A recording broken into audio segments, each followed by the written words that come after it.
Hello friends, welcome to Akulmak Live. I'm Kanchan Verma, and today in this episode we'll be talking about art, heritage and architecture of one of the wonderful places of the world. And we'll be discussing this with our guest. So I'll be meeting you after a few disclaimers. So stick around.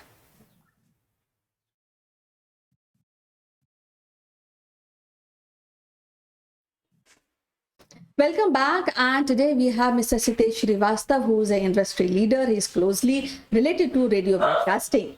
So welcome to the show, Sitesh. How are you doing today?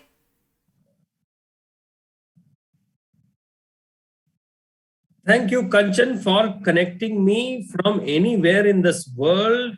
And as you can see behind me is the world's beautiful biodiversity.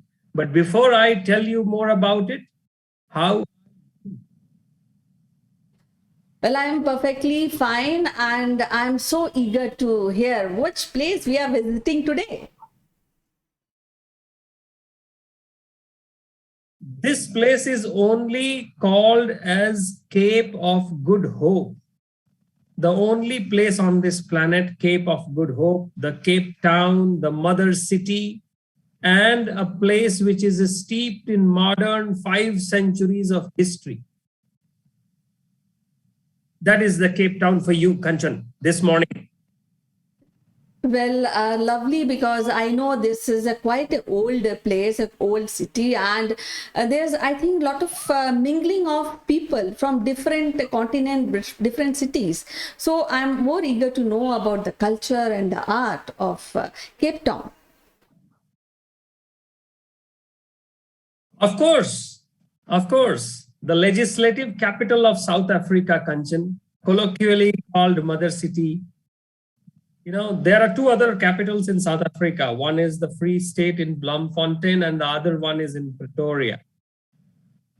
And interestingly, Cape Town is located approximately on the same latitude of Sydney in Australia and Buenos Aires in Argentina. It is located at the Table Bay. It is one of the oldest urban areas in the Western Cape. You know, in the modern history, I am told that somewhere around 1488, the Portuguese explorer, Barto Diaz named it Cape of Storms.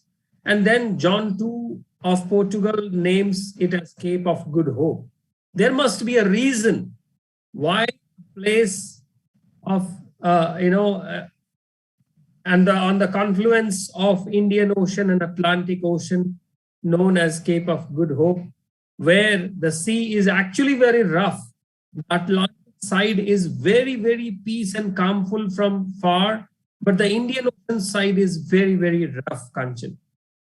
1497, Vasco da Gama also recorded the sighting of this Cape of Good Hope. By the 16th century, French, Danish, Dutch, English, they all were there. But the Portuguese were, the most commonly, fleets continued to stop over in the Table Bay while they were reaching out to the, Indies, which is the far east or the Asian side. And the trade was tobacco, copper, and iron. And they were also trying to fight for a place with the cocoa plants. And you must, today life looks so easy to us. We just hop onto a flight and we travel across the globe in 13, 14 hours.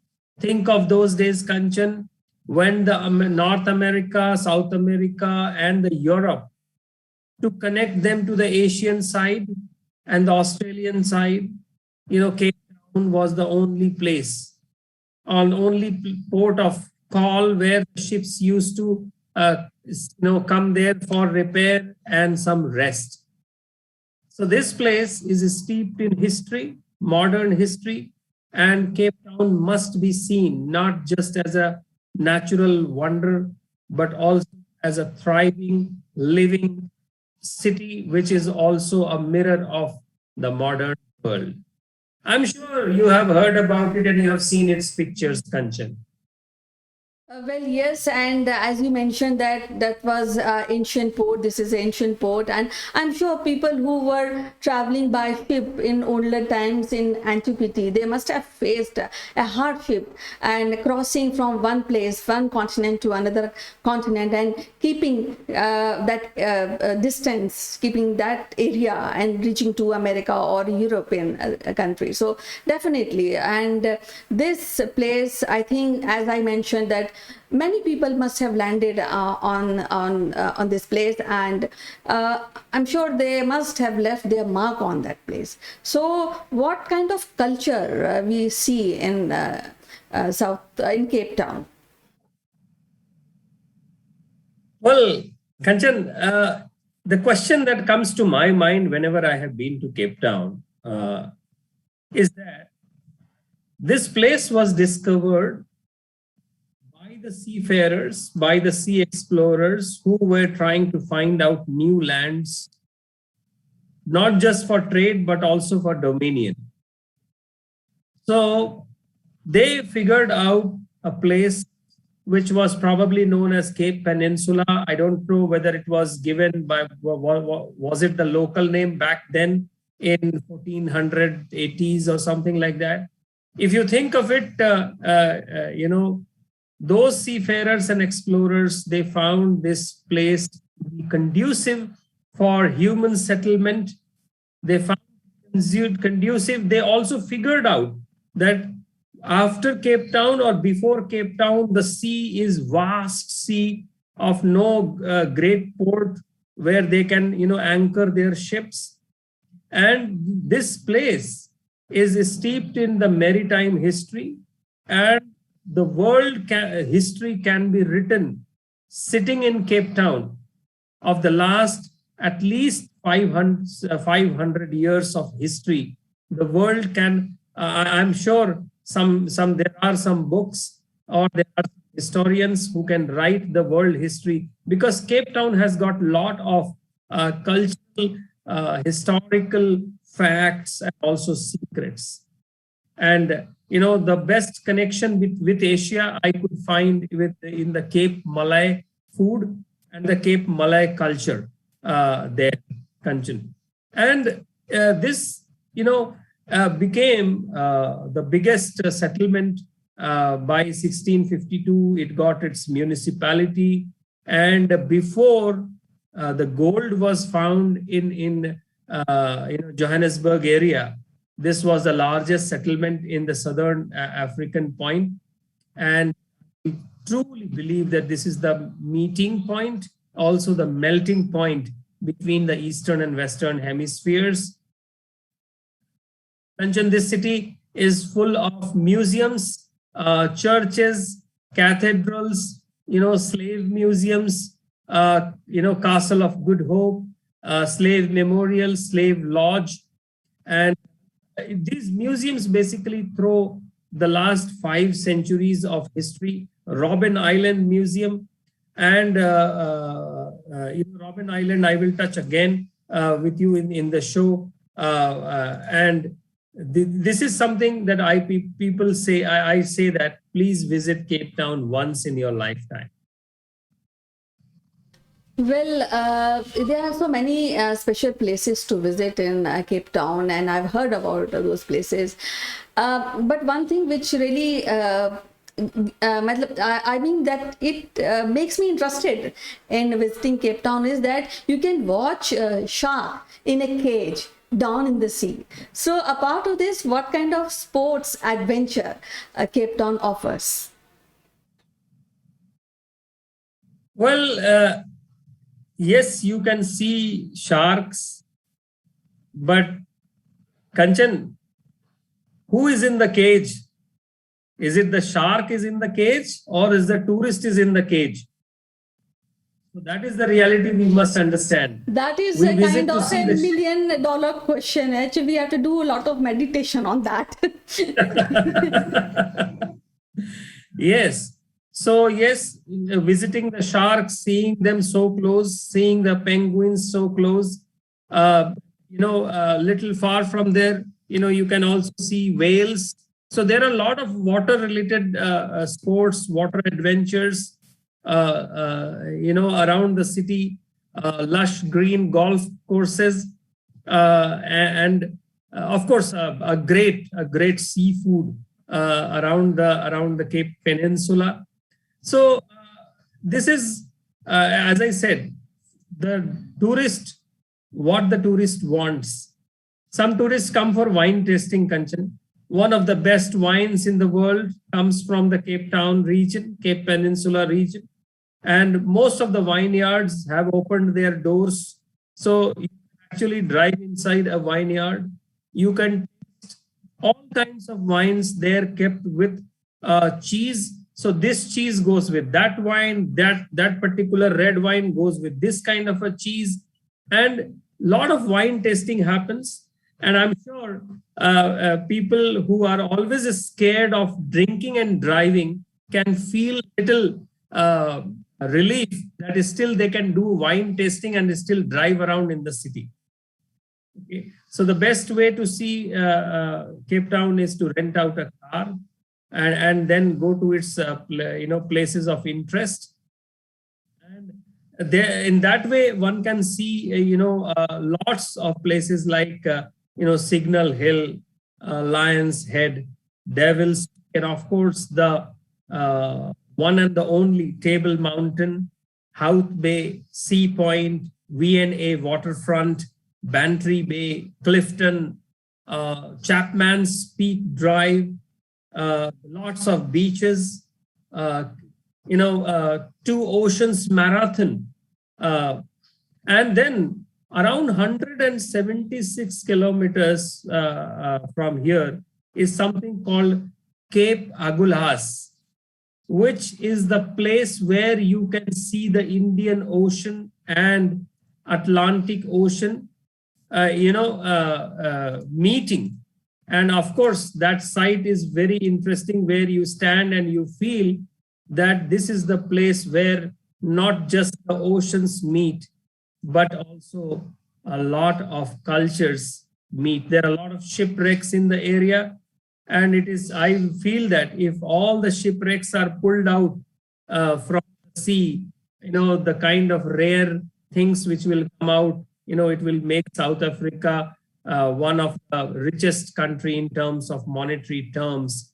And Cape Town is also called Mother City, Kanchan, because the modern South African history in the last 5 centuries can be traced to this place. And, when I talk about Cape Malay food, there are the early slaves who came here along with their Portuguese masters. So there is a slave lodge, there is a slave memorial, there is a church, memorial on Church Square. It's a heritage landmark. There you can also find, the 4 Nobel laureates nearby from South Africa. Robben Island, Kanchan, makes a specific mention in my discussion about Cape Town. Robben Island is a place which was used for the political prisoners and other kind of prisoners, which is around 10 kilometers from the city. Many famous political prisoners were held here for, including Nelson Mandela, for almost, I believe, 15 to 18 years in the same jail cell inside the Robben Island. And I have seen that place and I had my, goosebumps. How can somebody live in this small place away from the family, the friends and the community for, so many years? And so Robben Island is also a UNESCO declared World Heritage Site from 1999. And people have been banished and isolated on this island for almost 400 years, Kanchan. So this city is about the slave culture. This city is about the Cape Point, Cape of Good Hope. This city is about how the world has changed over centuries. And one can, today it also boasts about few international repute universities and colleges like University of Cape Town, Stellenbosch, Cape Peninsula University. Kanchan, go to this city and drive yourself and give yourself a cool 5 days. And if you really want to enjoy, then try it during the daytime.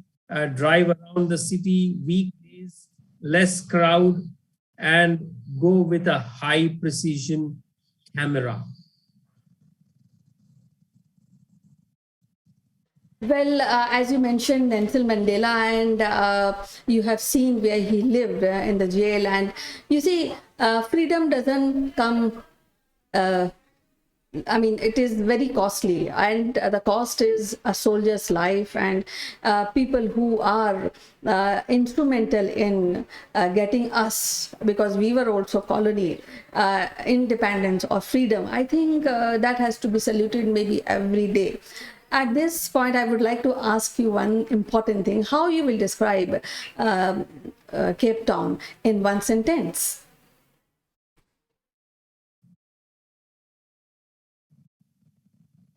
Melting point of colonial cultures with the African natural heritage.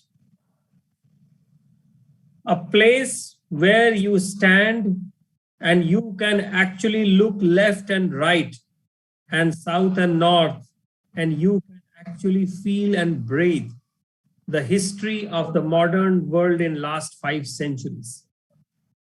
Everybody speaks about Cape Town's natural beauty, the wines, and its picturesque drives. But I think people must also stand there and recognize the Robben Island and its importance. People must also understand how Cape Town was a single point connecting the Western Hemisphere and the Eastern Hemisphere, and also from the north. So this place has got much more to offer than just a tourist activity.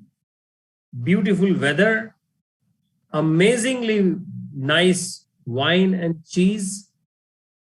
Indian food is available throughout the city. Our Indian Taj Hotels maintains a 5-star property in the center of Cape Town. Bombay Brasserie restaurant inside that Taj Hotel serves some very, very nice Indian street food. Also, the local Indian food in South Africa is also available, and driving by car is recommended. Sitting at the VA waterfront and seeing the sunset and sunrise. I'm told most of the Hollywood heroes and actresses have their holiday homes in the Cape Town Peninsula Bay Area, and there are some ferries which can take you around. If you have a much time, you can take a car down to towards the Garden Route. Garden Route is one of the most scenic routes along in the world by the UNESCO World Heritage Site, that Garden Route. And Cape Town is once in a lifetime postcard opportunity. Well, it was so wonderful to really know about Cape Town and listen how it is a wonderful place and one can visit at least once in lifetime. So, as usual, it is so wonderful to talk to you today, and we'll be meeting again with some other wonderful place. Till then, bye-bye, and you take care. Thank you, Kanchan. Goodbye from Cape of Good Hope.